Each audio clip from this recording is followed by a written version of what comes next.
Greetings to you all. To introduce myself, I'm Princy Jemimah, a counseling psychologist based in Hyderabad. We live in a world where everyone has answers to everything. It's like an instant coffee or ready-to-eat meal. We hold masters or doctoral degrees for any problem, either on earth or out in the outer space. Even if we do not know the subject, we have to give our opinion for anything and everything. This is true when we deal with people who approach us for help. Could you just listen?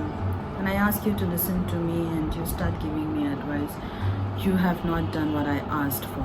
When I ask you to listen and you begin to tell me why I shouldn't feel that way, you are trampling on my feelings. When I ask you to listen to me and you feel you have to do something to solve my problem, you have failed me. Strange that may seem. Listen, all I asked was that you listen, not to talk or to do. Just listen. Advice is cheap, I can do for myself. I may be discouraged and faltering. When you do something for me that I can and need to do for myself, you contribute to my fear and inadvocacy. But when you accept a simple fact that I do feel what I feel, no matter how irrational, then I can quit trying to convince and get about this business of understanding what's behind these irrational feelings. When that's clear, the answers are obvious. I do not need advice. Perhaps that's why prayer works, because God is mute and considering human weakness of talking, and talking. And God does not try to give advices or fix a problem as we do. He just listens and helps you to work out solutions with His guidance. So please listen and just hear me out. And if you want to talk, wait for your turn. I will listen to you. Friends, according to NCRB, that's the National Crime Records Bureau, every year more than 1 lakh people commit suicide. However, the realistic estimate could be 5 to 6 times more.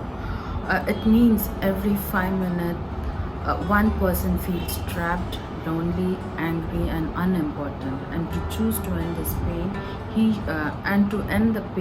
she chooses to end his or her life. And a total of 1,39,123 people have committed suicide in 2019 compared to 2018. And majority were reported from Maharashtra, Tamil Nadu, West Bengal, Madhya Pradesh, and Karnataka.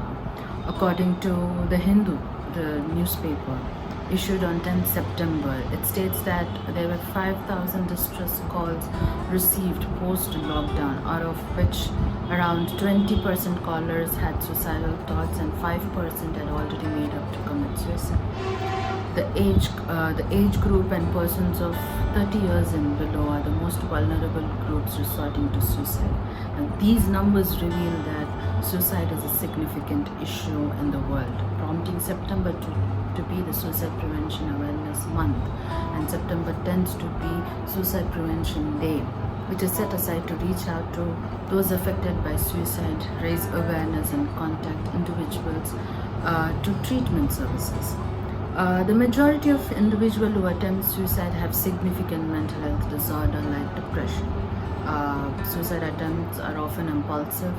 They may be associated with feeling of sadness, confusion, anger, or problems of attention, hyperactivity. Among youngsters, suicide attempts may be associated with feelings of stress, self-doubt, pressure to succeed, financial uncertainty, disappointment, and loss. For some, suicide may appear to be the solution to all their problems. Depression and suicidal feelings are treatable disorders. The individual needs to have his or her illness recognized and diagnosed and appropriately treated with comprehensive treatment plan. Thoughts about suicide and suicide attempts are often associated with depression, but there are other risk factors that are included, like family history of suicide attempts, individuals who have been through abuse, who are neglected and traumatized, risk factors like impulsivity, aggressive or disruptive behavior, access to firearms, or bullying, feelings of hopelessness or helplessness, acute acute loss or rejection. And also another risk factor is substance abuse. Now, most individuals give warning signs or signals of their intention. The best way to prevent suicide is to recognize these signs and know how to respond if you spot them. If you believe that a friend or family member is suicidal, you can play a role in suicide prevention by pointing out alternatives, showing that you care, and getting the doctor or psychologist involved. Now, a more subtle but equally dangerous warning sign of suicide is hopelessness. Studies have found that hopelessness is a strong predictor of suicide. People who feel hopeless may talk about unbearable feelings, predict bleak future, and state that they have nothing to look forward to. Other warning signs that point to suicidal mind frame include dramatic mood swings or sudden personality changes, such as going from outgoing to withdrawn or well-behaved to rebellious. A suicidal person may lose interest in day-to-day activities, neglect his or her appearance, and show big changes in sleeping or eating habits. Now, individuals thinking about suicide may make open statements or comments such as, "I wish I was dead," or "I won't be a problem for you much longer," or "I won't be a problem to you much longer." Other warning signs associated with suicide can include, like, you need to take any suicidal talk or behavior seriously. It's not just a warning sign that a person is thinking about suicide, it is a cry for help. Now, talking about suicide, any talk about suicide, dying, or self-harm, such as "I wish that I hadn't been born," or "if I see you again and I'd be better off dead." So this is another warning sign. Another warning sign is seeking out lethal means. That's seeking access to guns, pills, knives, or other objects that could be used in suicide attempt.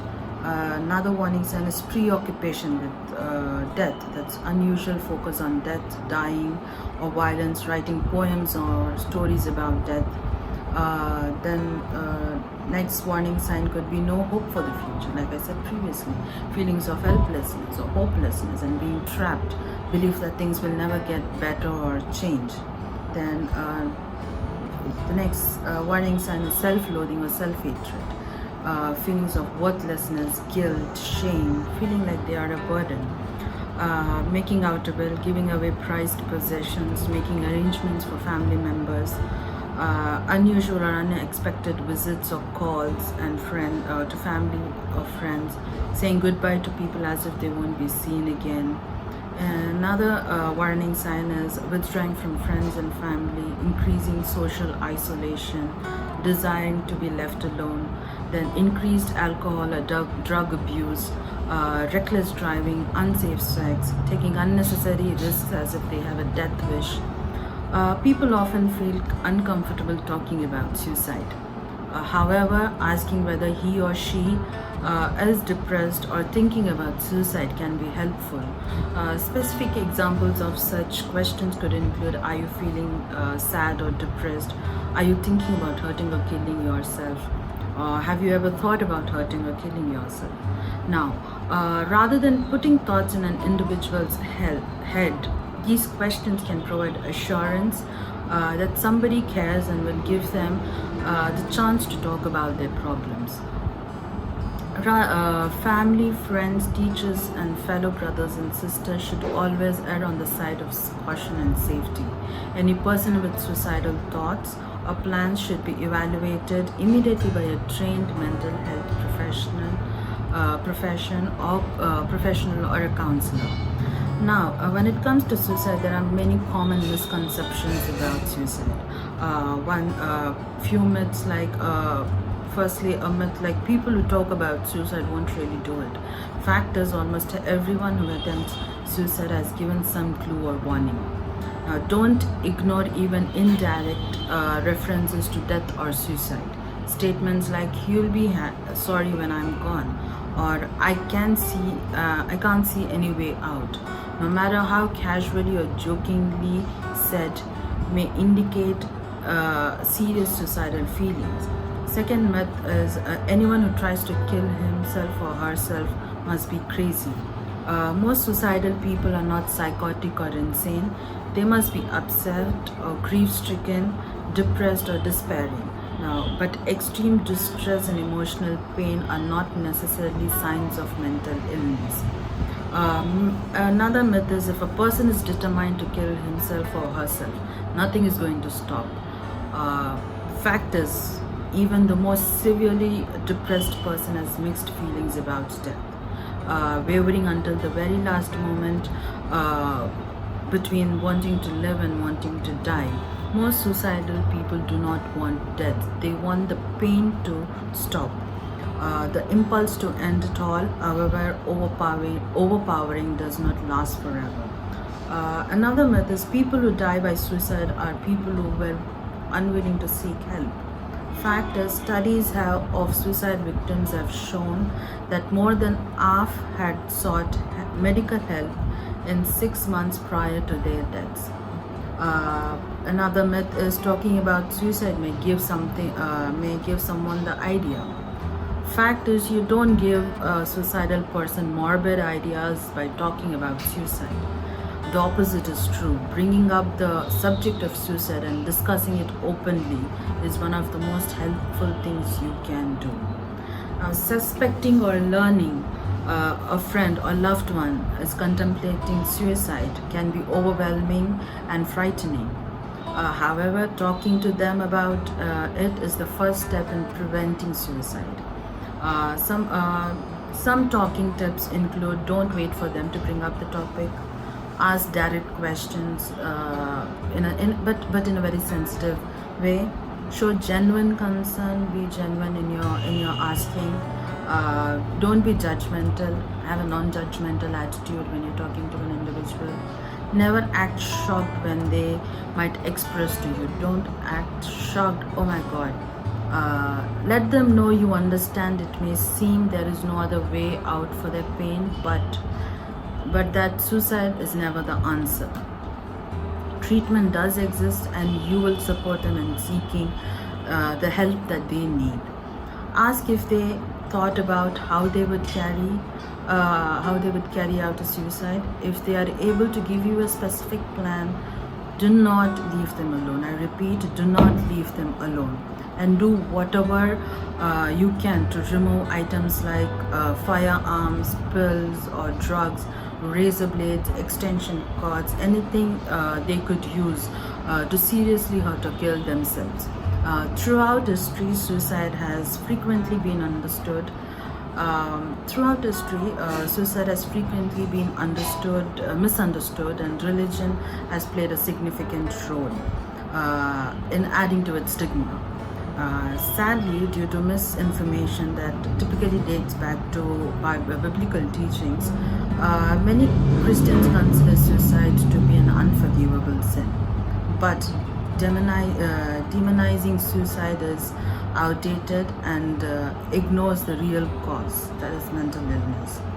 Now it's time for religious communities, religious leaders, pastors and leaders to play a pivotal role in addressing this nation's mental health crisis, and many are rising to the challenge. Congregation by congregation, attitudes are evolving.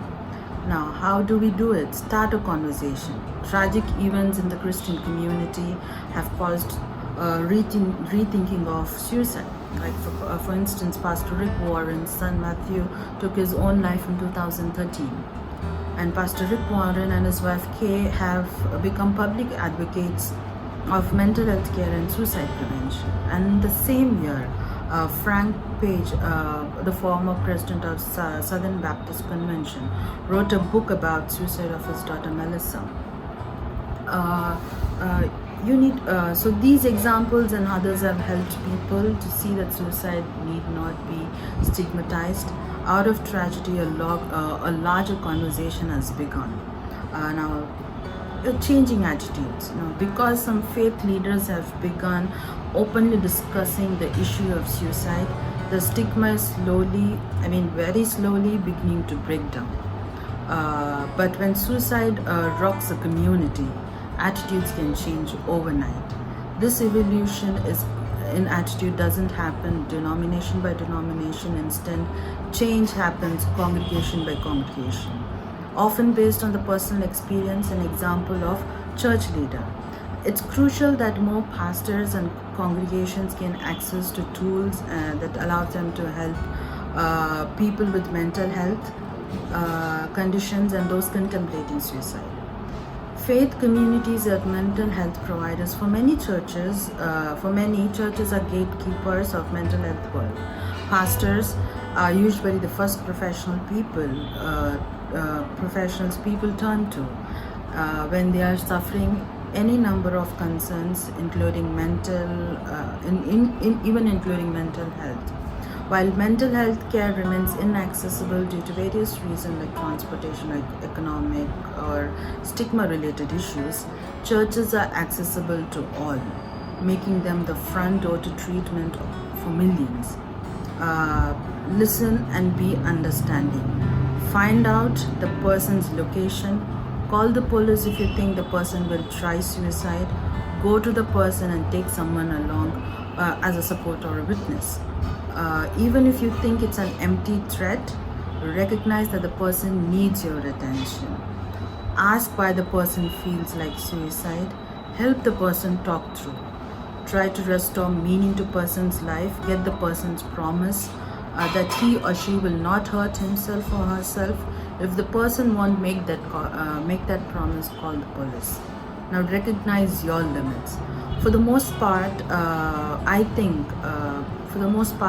that preachers, elders, or pastors, whoever, must learn to recognize their limits of their professional competence.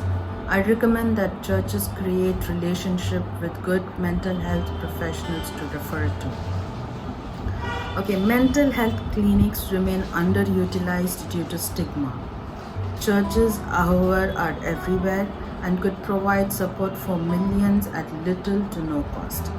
Mental health care needs to be a priority. With the right resources, suicides can be prevented. This is about helping people. If you follow any religious faith, caring for people is the core component of your journey. As a Christian, I follow the teachings of Christ, and He wanted the church to be a place for people who society considers marginalized. Many individuals living with the stigma of mental health condition can certainly relate. It's up to us to open our doors and our hearts to support them in living their life of wellness.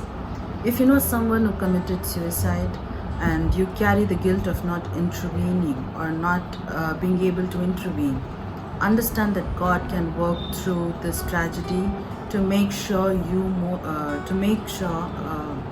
God can work through this tragedy to make you more like Himself, more compassionate and aware of those around you who need to hear about Christ's gift of salvation and healing. May we lead a joyful lives that encourage suicidal individuals to cease their pursuit of death, realize the value and purpose they have in Christ, and seek His abundant life. Let's have a listening here, as James chapter 1 verse 19 says, be quick to listen and slow to speak. Let's just hear out people who are needing, who are wanting to be heard. Because if you're not listening them, we are depriving them of their lives. So let's just all join together in preventing suicide and helping out people to live a healthy and blessed and meaningful life. Thank you.